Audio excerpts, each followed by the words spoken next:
Exercise का question number 4 है, find all values of x such that x square plus 5x plus 6 and x square plus 19x plus 34 are equal. ठीक है, तो solution हम start करते हैं। Student solution में हम क्या करेंगे, x square plus 5x plus 6 को इक्वल लिखते हैं x square plus 19x plus 34। इधर हम लिख लेते हैं अकॉर्डिंग टू दी कंडीशन। ठीक है, कंडीशन के मुताबिक ये हमारे पास दोनों इक्वेशन जो हैं वो इक्वल हैं। ठीक है, तो स्टूडेंट्स अब नेक्स्ट स्टेप में हमने क्या करना है, ये वाली टर्म जो है इसको हम इक्वल की साइड पर ले आते हैं। ये एक्स स्क्वायर है तो माइनस एक्स स्क्वायर होगा, ये प्लस 19x है तो माइनस 19x, प्लस 34 है तो माइनस 34 इज इक्वल टू 0 हो जाएगा।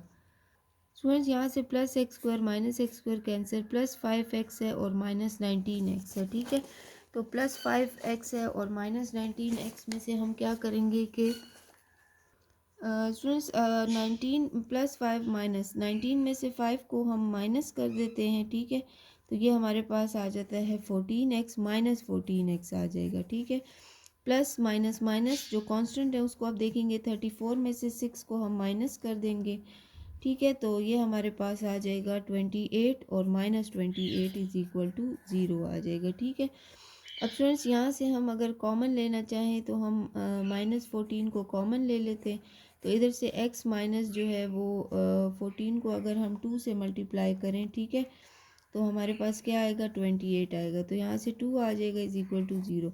ये माइनस 14 जो है वो इक्वल के इधर आ जाएगा डिवाइड फॉर्म में। ठीक है, तो ये यहाँ से कैंसिल 0 ही आएगा यहाँ से।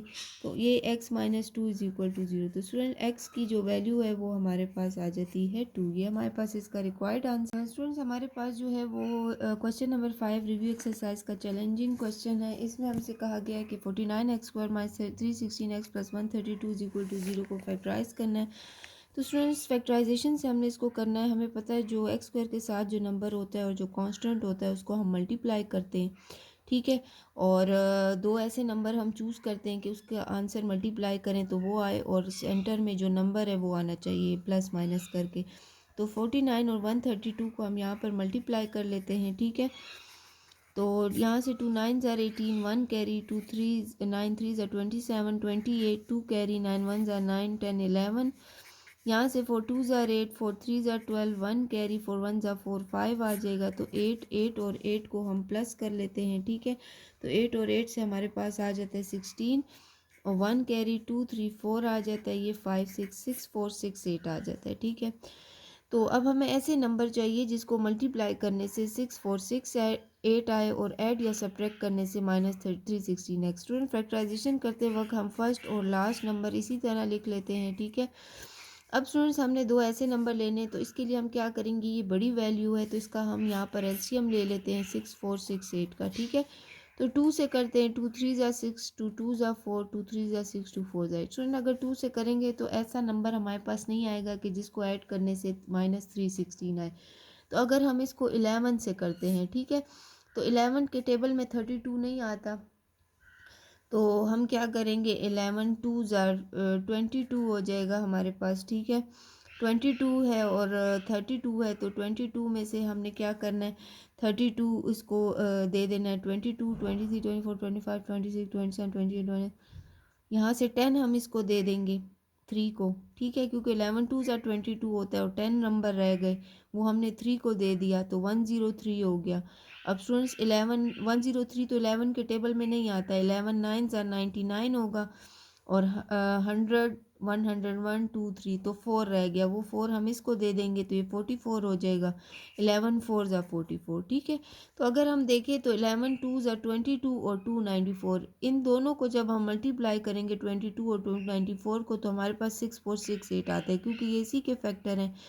तो स्टूडेंट्स यहाँ पर जो हम लिख लेते हैं वो हम लिख लेते हैं 294 और 22। तो इसको अगर हम ऐड करें तो हमारे पास 316 ही आता है। ठीक है, 294 को अगर हम ऐड करें हमारे पास जो है वो 22 से, तो उससे हमारे पास 316 ही आता है। ठीक है स्टूडेंट्स, तो हम यहाँ पर जो दो नंबर लेंगे वो प्लस 294x, ठीक है, यहाँ माइनस का लेंगे साइन, क्योंकि हमारे पास जो है यहाँ पर साइन माइनस का है, तो यहाँ पे -22 एक्स आ जाएगा, ठीक है। अब स्टूडेंट्स यहाँ पर हम फैक्टर बना लेते हैं। अगर 49 को हम बाहर ले लें कॉमन एज अ, ठीक है, एक्स को, तो स्टूडेंट्स यहाँ से एक्स माइनस, अब 49 को किस से नंबर से मल्टीप्लाई करें 294 आए, तो अगर 49 को हम 6 से मल्टीप्लाई करें, ठीक है, तो 294 आता है। इसी तरह यहाँ पे -22 को कॉमन ले लेंगे, ठीक है, यहाँ पर x रह जाएगा, ये प्लस है तो इधर माइनस लिखेंगे, माइनस माइनस प्लस, तो 22 को अगर 6 से मल्टीप्लाई करें तो 132 आता है। 22 को हम 6 से मल्टीप्लाई भी कर लेते हैं, ठीक है, तो 132 आता है इज इक्वल टू 0।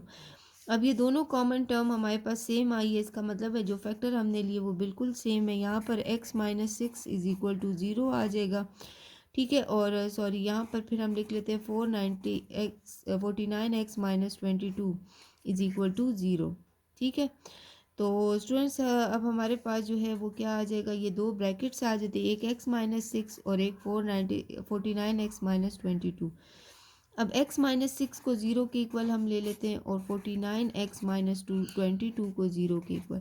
यहाँ से students x is equal to 6 आ जाएगा, और यहाँ से 49x है तो ये -22 इक्वल के सेट पे जाके 22 हो जाएगा, प्लस 22। अब 49 यहाँ पे मल्टीप्लाई में है तो इसको डिवाइड कर लेते हैं, तो 22 के नीचे भी 49 डिवाइड हो जाएगा, ठीक है। तो यहाँ से हमारे पास इसका फैक्टर आ जाता है, ठीक है। अब स्टूडेंट्स हमारे पास x की जो है वो वैल्यूज़ आ गई, एक 6 आ गया और एक हमारे पास 22/49 आता है। ये सोल्यूशन सेट में हमारे पास जो है वो एग्जिस्ट करता है, ठीक है।